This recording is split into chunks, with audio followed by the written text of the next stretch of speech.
and welcome. We're here at Gentec USA Inc. in Oregon. So you're the proud owner of a P-Link. Good choice.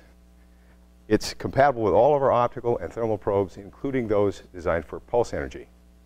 Let's take a look at what you get. The P-Link, a length of USB cable, a calibration certificate, and a CD with the software and drivers and user manual. Now let's take a look at features and connections. On one end you have a DB15 detector connector. On the other end, a USB connector and an analog output connector. If you have the RS-232 version, you'll have an RS-232 connector and a DC power supply connector. Okay, so let's take a quick look at the optical setup I'm using today before we make connections to the P-Link.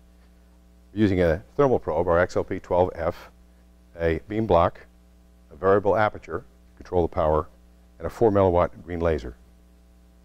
Let's go ahead and make the connections.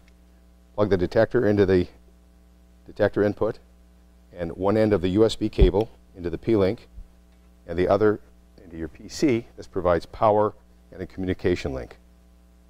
Okay, let's go ahead and fire up the software. I'll click on the P-Link icon and the power screen will appear. Then click on Control drop-down menu. Run the cursor over the communication choice and then click on Auto Connect. You'll see a small window stating the device found and identifying the COM port. Click on OK. P-Link is now alive. You can also manually select the COM port if you like. Next, we'll right-click and select the power range, in our case 10 milliwatts. Now we'll click on the 0 icon in the upper left-hand corner of the display. This will null out the background radiation. Okay, I'll remove the beam block and we'll be measuring the laser diode. Let's take a look at your measurement display modes. Click on the display drop-down menu where we can select histogram, which plots the power versus time. Right-click to set either the X or Y axis.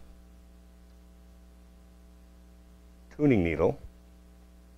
As an A for optical setup and alignment, right-click to set the range.